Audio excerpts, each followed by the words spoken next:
Okay, shalom everybody. Unfortunately, I was shut down anyway, this is the 6th time I'm doing this presentation. I'm going to trudge on and do it because this is bigger than me. This is bigger than my problems. This is the history of mankind. It's bigger than me and my complaints, so I'm going to just present it. So this is the biblical timeline of the history of mankind. From Adam to Abraham, part 1. I'm going to be using 4 sources, the Septuagint, Brenton Septuagint, the Masoretic Text, the Book of Jubilees, the Book of Jasher, and the Sabbatical and Jubilee cycle calendar, a Jubilee calendar from Joseph Dumond. So, disclaimer at the outset, it's important to take note that in the Septuagint, it translates the word, what's the word again? Hekaton, as 100. This is a mistranslation. It should not be 100, especially when it comes to those who are over the age of 100, because this word is better translated when in conjunction or related to the word life in Greek as the past tense of life. So lived, no, past tense. Or alternatively, it can be the word eschaton, which means end, extreme, or limit. And again, you use that as an adverb. That's what I propose to the word to live, the verb live, and so that would describe it as having lived. But either way, even if you are stubborn and you say, okay, let's go with that. Let's go with the years they provide. You will end up, Abraham will end up being born in the year 3424, which would place him after Moses, after King David, after Daniel, after the Babylonian captivity, and only within 300, 400 years from Yeshua HaMashiach. That is ridiculous. So we know this is impossible. It's illogical. It's not based on reality. It's completely absurd.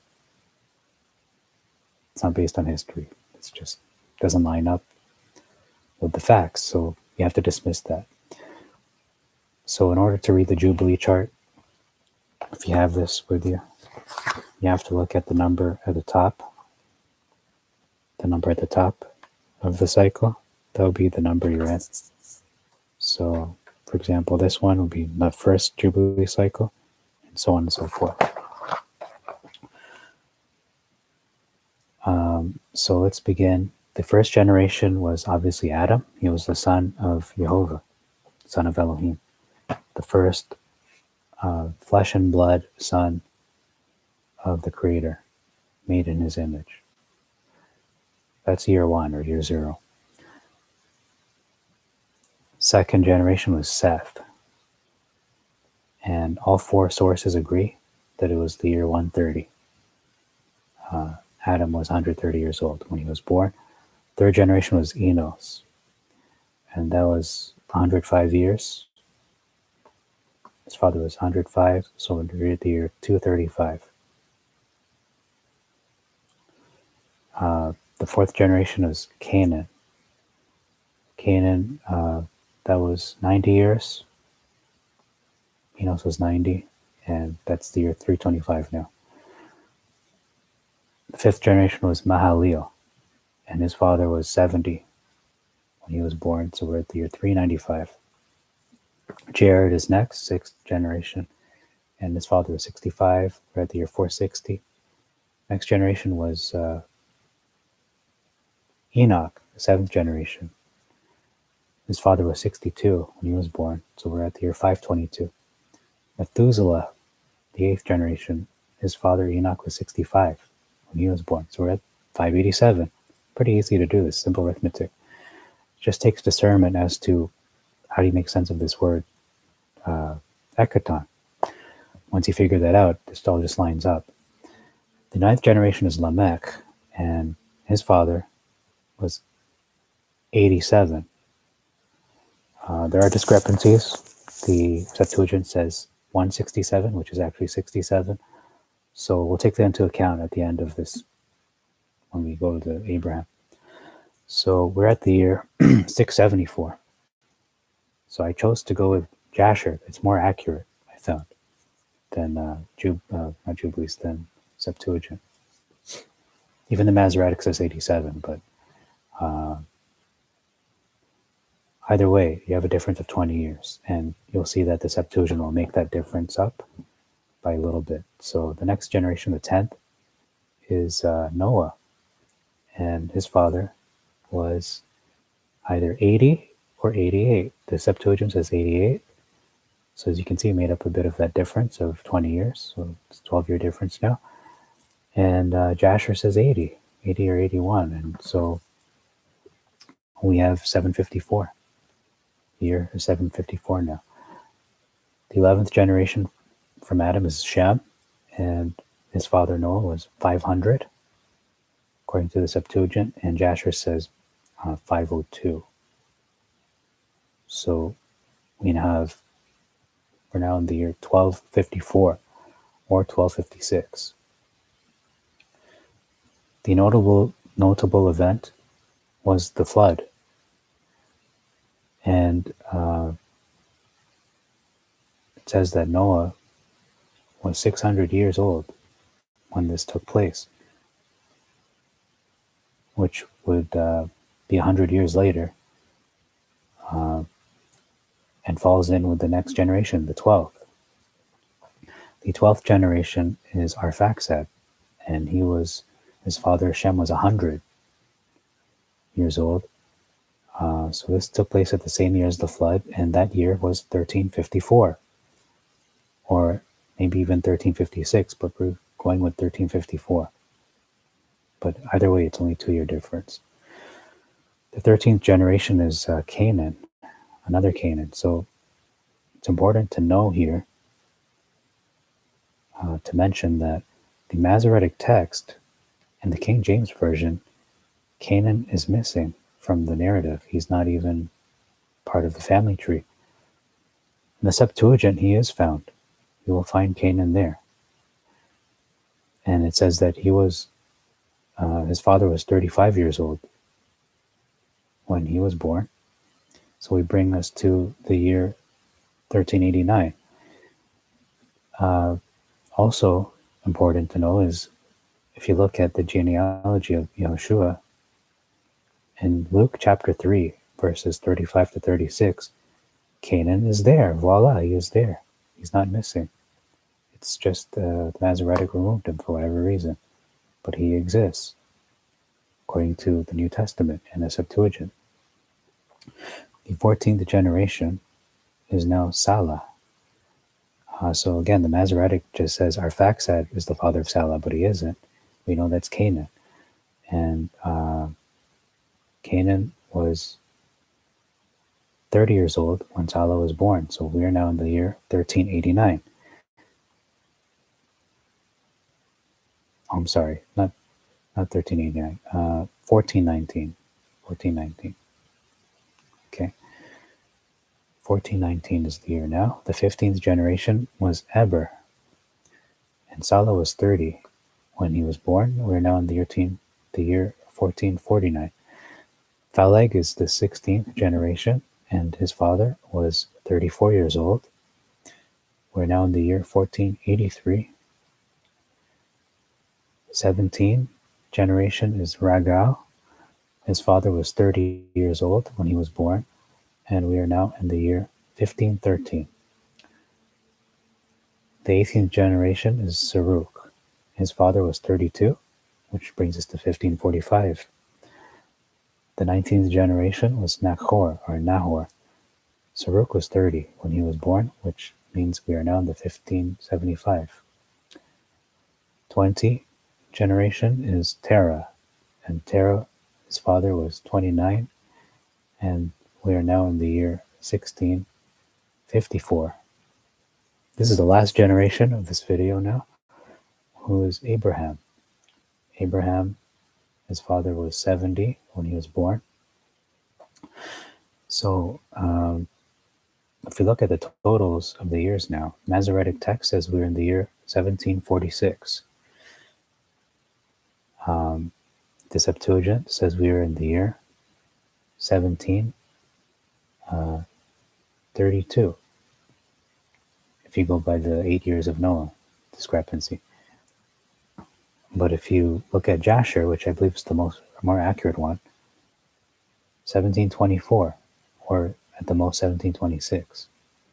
Jubilees is not accurate with the numbers it provides. I believe there's a mistranslation, not a fault of the original text. And the chronology, the order of events, the sequence of events in the Jubilees are good. There's nothing wrong with that. It provides extra details that are not provided in the Septuagint, but in terms of chronology, it's not reliable. Overall, all of the four, or three I should say, they all fall in the 36th Jubilee cycle. They're on the same cycle. Specifically, 1724 is the 36th Jubilee and the second sabbatical week and the second year of that cycle, second sabbatical cycle. The event of note that I did not mention yet is the Tower of Babel. This is when the languages were confused, and there's no record of this happening. There's no record of when it happened in the Septuagint or the Masoretic. It doesn't tell you the year or anything. There's no information. It just says it happened. So most people's impression is that it happened right after the flood. And it did happen after, but not immediately after. According to the Book of Jasher, it happened in the 48th year of Abraham's life. According to the Book of Jubilees, it happened in the 34th Jubilee, which also means that Abraham was alive, because in the year 1688, Abraham was already born in the 34th Jubilee. But again, I don't use Jubilees as a chronological record, but if we're going to take it to account, we just stubborn and you like Jubilees, then yeah, he was alive at the time. That means, going to Jasher, that 48 years after Abraham is the year 1772, or 1774 at the most, which would place it the 37th Jubilee cycle. It's important to note that the years between the flood and this incident was 417.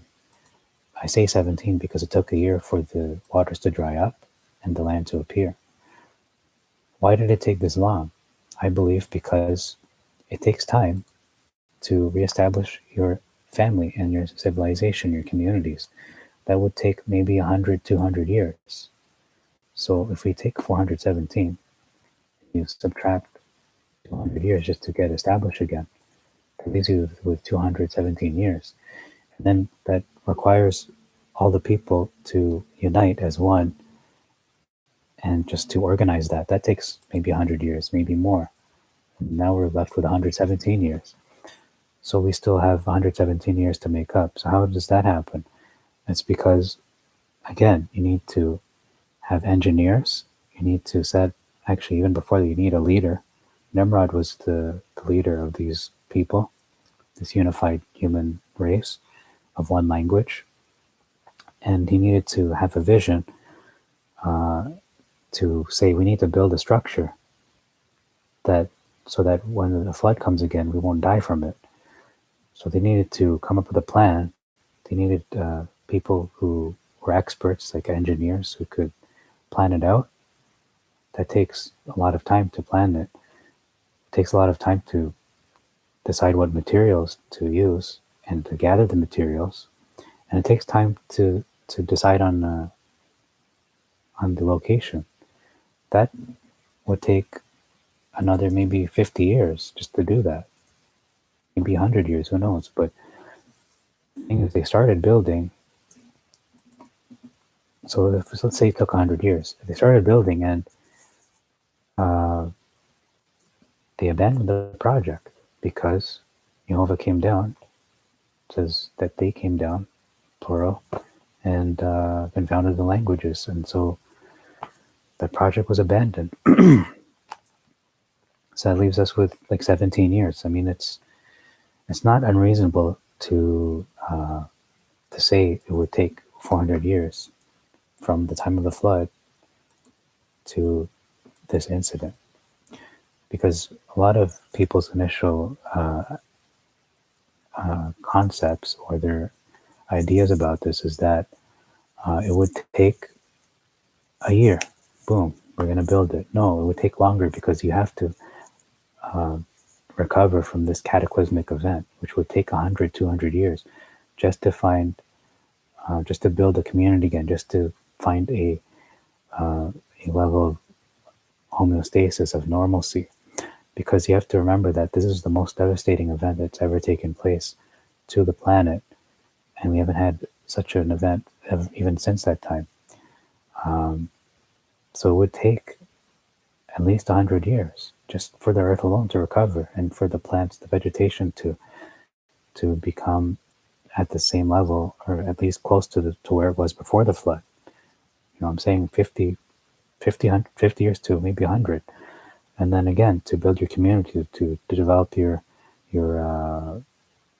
civilization, you build your community, your city, your country, your empire, whatever it is.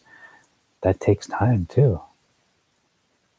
It's not something that happens so spontaneously. It requires a lot of time and planning, and for people to work together, and not, you know, just people bickering at each other, and there's all these politics that will hinder your progress. So that's why I say 400 years is not unreasonable, and that's what Jasher says, that it happened the 40th year of Abraham, which means Nimrod knew of Abraham. They were contemporaries, and Nimrod was the great-grandson of Noah. Abraham is only, I think, let me see. So the great-grandson of Noah, besides Cush Nimrod, was Canaan. Canaan was his great-grandson. So that was the contemporary of Nimrod. And Canaan was born in the 13th generation, which means Abraham was 7 generations away. But we know that people back then lived a lot longer than they do now. So it's not unreasonable to say that that actually did happen. So that's the end of this presentation. I'll just mention some things that I did not mention that are still in my notes. So I want to mention that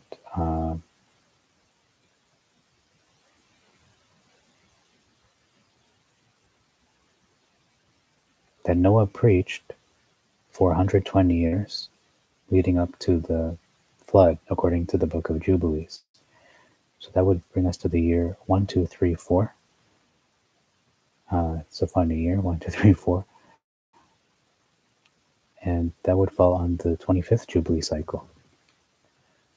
And specifically the second sabbatical cycle, and the second year of that cycle.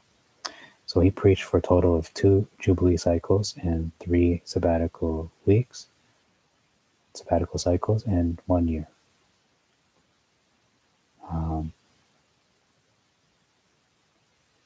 And the last thing I want to know, to mention,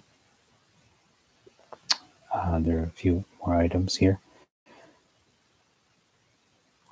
It says in the Book of Jubilees that Satan deceived Eve on the 7th year, the Sabbatical year, in the 2nd month, on the 17th day of the month. Why is that significant? Because the 17th day of the 2nd month is the same day that Jehovah closed the door, locked the ark, and secured Noah, his family, and the animals. And the rain started on that same day. It's not a coincidence. There is also something called the Days of Remembrance. And on the 1st day of the 4th month, it says Adam and Eve were expelled from the garden, according to Jubilees. So the Days of Remembrance are days that line up with the flood. The first one takes place on the 1st day, or the new moon of the 1st month, which is also the new year. We know as the month of Abib.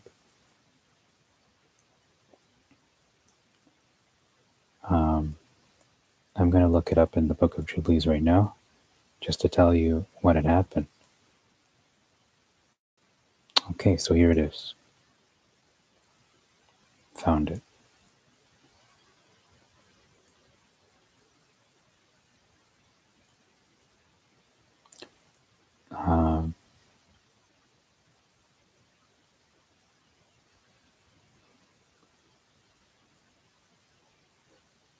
And the other, the second one, is the new moon of the 4th month.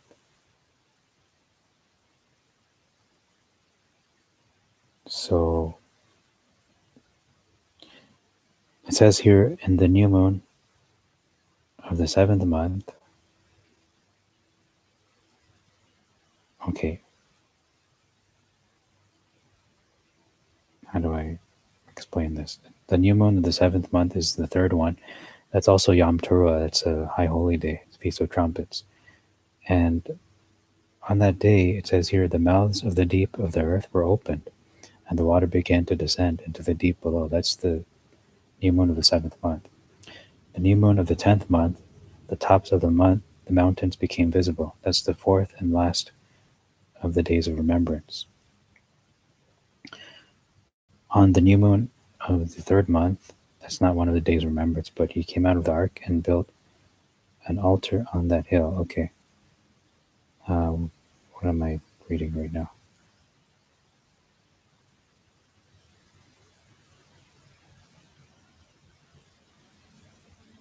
Okay, I'm trying to look at, why is this not talking about the days of remembrance?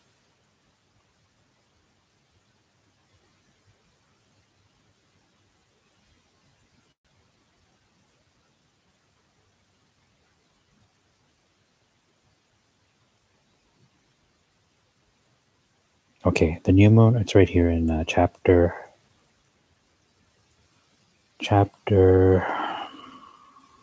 6. Chapter 6 of the Book of Jubilees.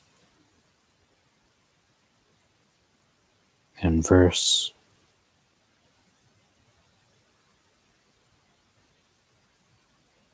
23.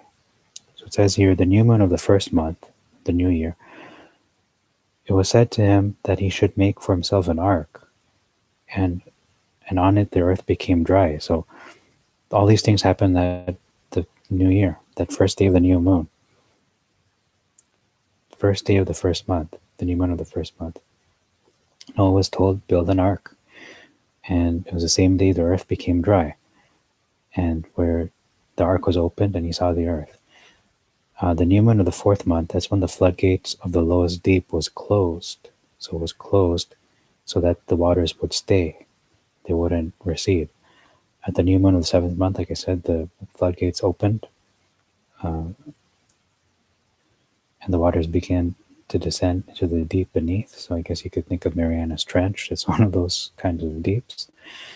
And the new moon of the 10th month, the tops of the mountains appeared, and Noah became glad. So because of this, he ordained these as festivals, Noah did.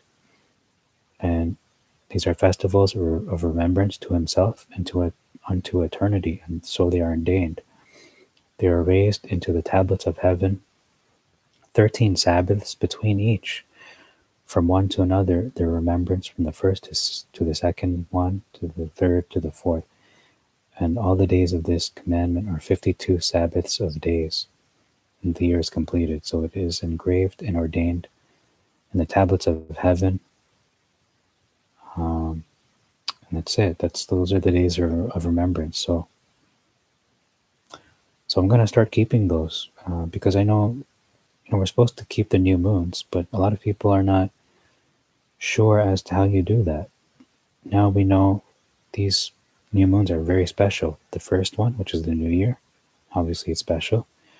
The fourth month is a day of remembrance of Noah.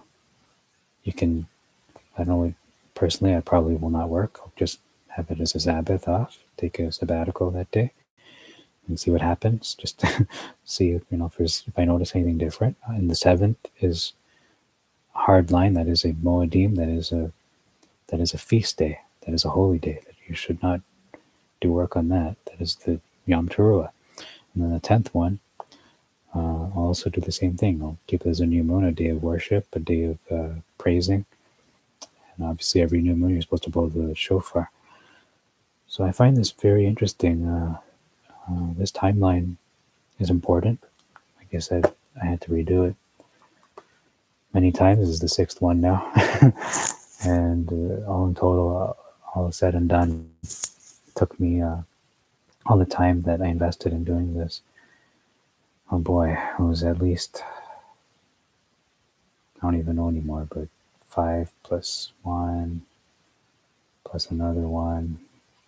So maybe 8 hours plus, maybe 12 hours, but including the research, probably a good 24-hour period. But a full day. So thank you for watching. Please comment and put your feedback. Again, the number of years between Adam to Abraham is 1,724. I think I memorized it by now, but 1724. That's the number I have. According to the math, it's pretty simple when you figure out the word ekaton. At the most, it could be 1726. But it's important to remember, or to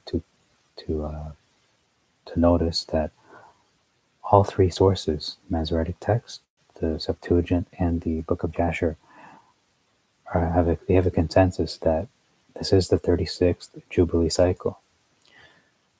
They are within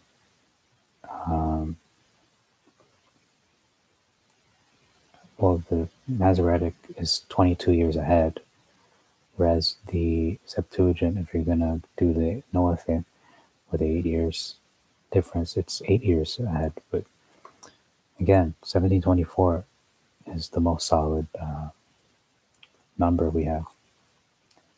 And if I look again at Noah, just to iron that out, 88 or 8 years, right?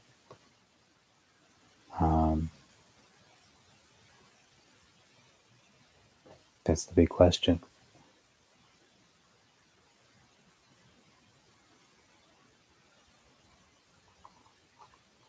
So this is my presentation. May Jehovah bless you and protect you in these tumultuous times.